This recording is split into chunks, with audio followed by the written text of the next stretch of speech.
Next speaker is Ulrik Vestergaard Knudsen, the Deputy Secretary General of the OECD. Like John, he began his duties in January of 2019.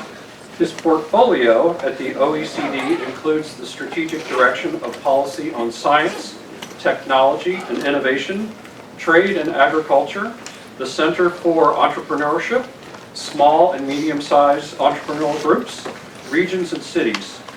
Until the end of 2018, Mr. Knudsen was the Permanent Secretary of State at the Ministry of Foreign Affairs in Denmark.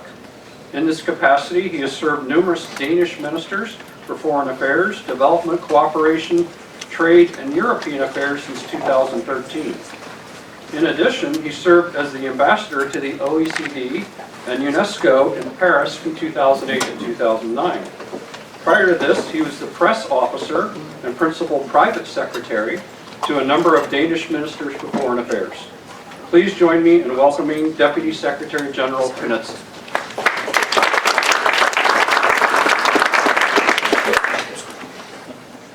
Thank you very much for that introduction. You skipped the most important part because I was actually, as a very young diplomat, posted here in Washington in 98 to 2000. So it's very good to be back in Washington and working also with Assistant Secretary John Pallas and others on these issues. I wouldn't call it my second home, but my oldest daughter was born here in '99, so that certainly is a special bond, and it's very good to be back. Assistant Secretary John Pallas, Executive Director Sanders, dear colleagues, ladies and gentlemen, let me start by thanking our co-organizers, the National Association of State Workforce Agencies, which is hosting us today, and also the National Association of Workforce Boards and the World Association of Public Employment Services. Thank you very much.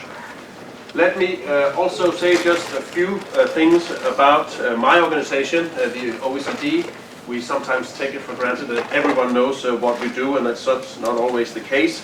The OECD stands for Organization for Economic Cooperation and Development, and we are an international intergovernmental organization including 36 member countries, very soon to be 37 with the inclusion of Colombia, really from advanced and emerging market economies. In addition to these members, we also work closely with more than 120 other countries around the world. As many of you know, I'm sure, the US was absolutely instrumental in setting up the OECD. It emerged from the very efficient Marshall Plan to support the reconstruction of Europe after World War II. At the OECD, we work for and with governments. We try to provide a platform to share experience about better policies for better lives. It says so here behind me, it's our motto, it's what we're really all about. And I think that today's workshop actually is a prime example of how we try to bring people together to discuss common problems and opportunities for the future, drawing on the expertise and experience. As the Assistant Secretary said, we all really need to pull together to make these things work.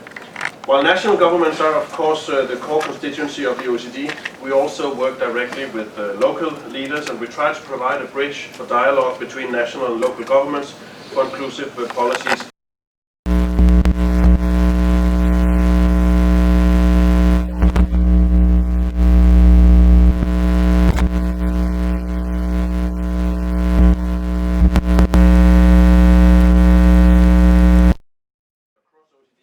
Between 2005 and 2016 were actually in digitally intensive sectors.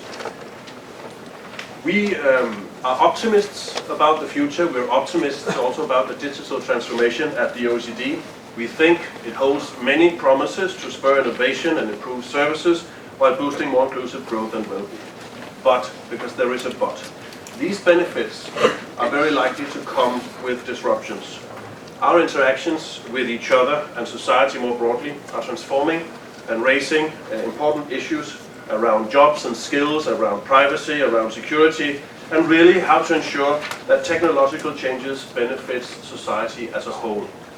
The OECD's Going Digital project is designed to actively engage with governments, with stakeholders and independent experts. The goal is to break new ground in our understanding of the digital transformation and its effects on our economies and societies, including blockchain technologies and artificial intelligence, but also the future of work. One of the latest advances in this area is the 2019 OECD Principles on AI. I have to mention them because they're also part of my portfolio.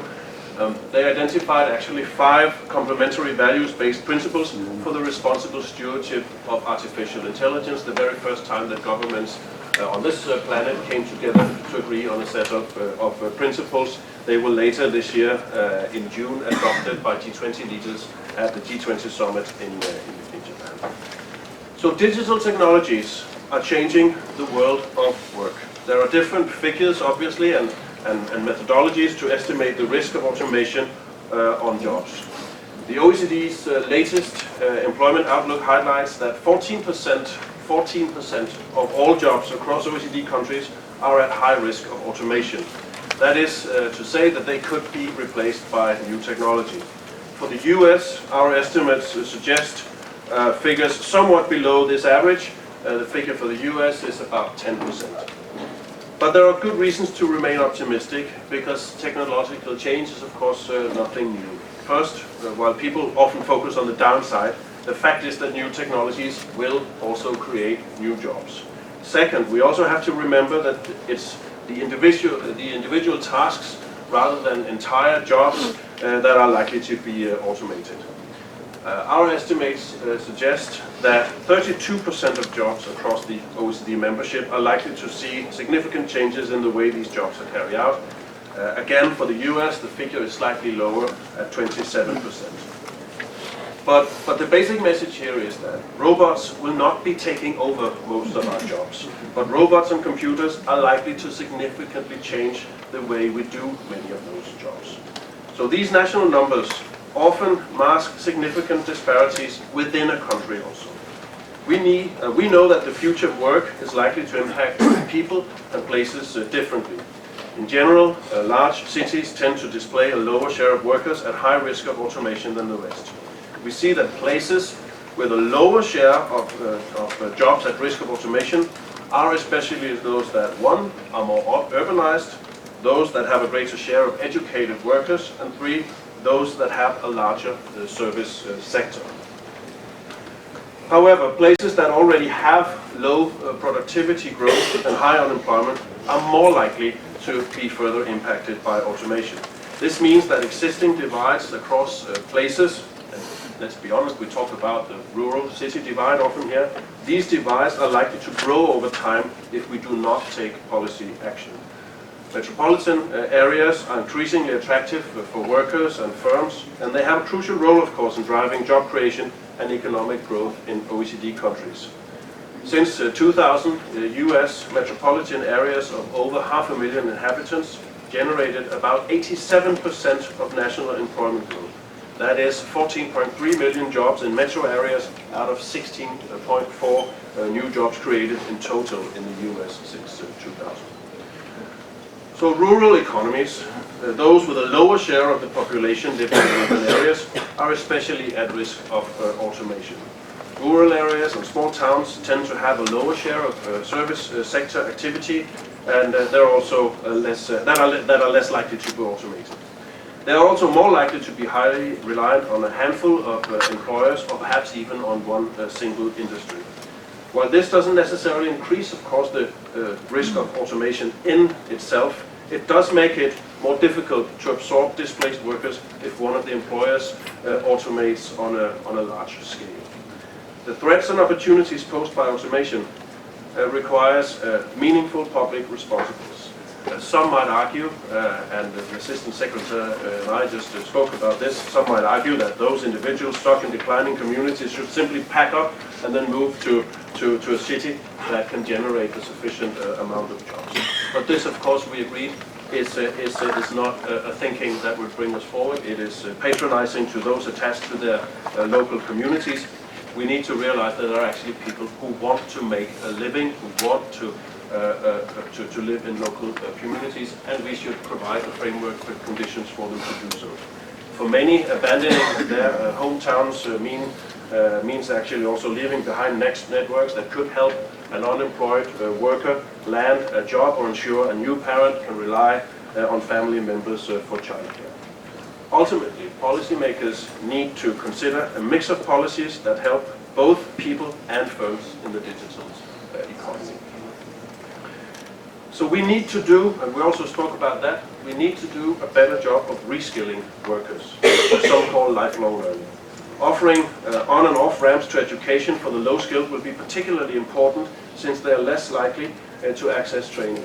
We also know that SMEs face major obstacles to providing training for their employees, and this is a big challenge because these firms often fall behind in adopting new technology in the workplace. Mayors and other local leaders have a clear role to play in fostering stronger business education partnerships to better link the supply of talent to labor market needs. It's at the local level that policymakers can work with the business community to understand their skills needs. This is in order to promote apprenticeships, as the Assistant Secretary said, also to work to build economic opportunity. And there are many state and local agencies and workforce boards in the US that are doing some amazing work in this area. The OECD is keen to learn more about these great practices today and perhaps also help in the future.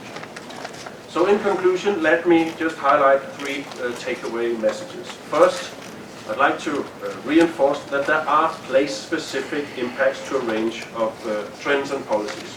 We cannot afford to continue to remain place-blind to the needs of different types of communities. It doesn't matter whether you live in a rural community or in cities. Second, we need to remember that it's not only about skills. Of course, surely skills can be the great equalizer, but in certain cases we can train and educate and reskill and upskill all we want. If firms are not making the transition to the digital economy, those jobs disappear and the skills won't be put to good use in those communities. Third, we should bear in mind that the promotion of automation and digital transformation to enhance growth and productivity, as well as greater flexibility through non-standard work, will hit some regions in more severe ways than others. Attention should be placed on those people and places struggling most with these trade-offs.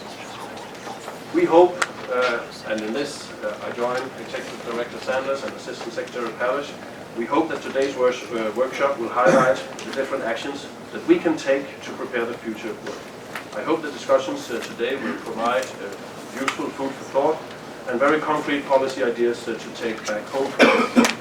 The OECD, as I said, is ready to support national, state and local governments and agencies around the world to better capitalize on the opportunities and minimize the downside risks of the changes in our world of work.